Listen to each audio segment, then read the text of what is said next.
За соёлын үеийн эсрэг гэмтэргийг эргүүлэх 25 дахь бүлэгт хөгжлөө өгсөн байдаг. За тухайлбал түүх соёлын дурсгалын эзүүлгийг эвдэх, гэмтээг устгах, хууль бусаар археологи, палеонтологийн хайгуул маллага хийх, соёлын бие төвийн хууль бус судалгааг зохион байгуулах, зуушлах зэрэг эзүүлийг эрүүгийн хуульд гэмтэрэгт тооцож эрүүгийн хариуцлага хүлээлгэхээр хөгжлөө өгсөн байдаг.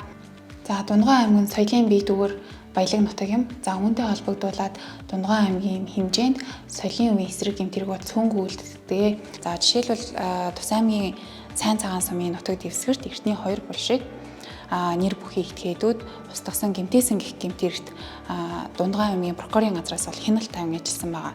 За түүнчлэн сүм хийдэд хууль бусаар нэвтэрч соёлын хөдлөх үеийг хулгайлсан гэх гэмтэргүүдэд хяналт тавин ажиллаж байна.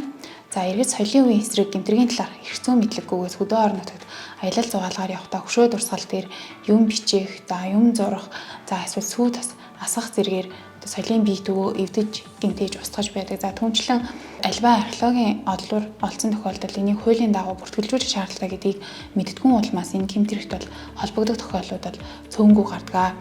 Тэгэхээр соёлын үеийн эсрэг гэмтэргээс урьдчилан сэргийлэхийн тулд ард иргэд альва нэгэн түүхэн олдворыг ч юм уу эсвэл соёлын бие төвийг энэ нь төрийн өмч гэж харахаас илүүтэйгээр энэ нь таны миний бидний өмч юм а гэдэг нүдээр харж соёлын үеийн эсрэг гэмтэргээс урьдчилан сэргийлэх бүрэн боломжтой юм а.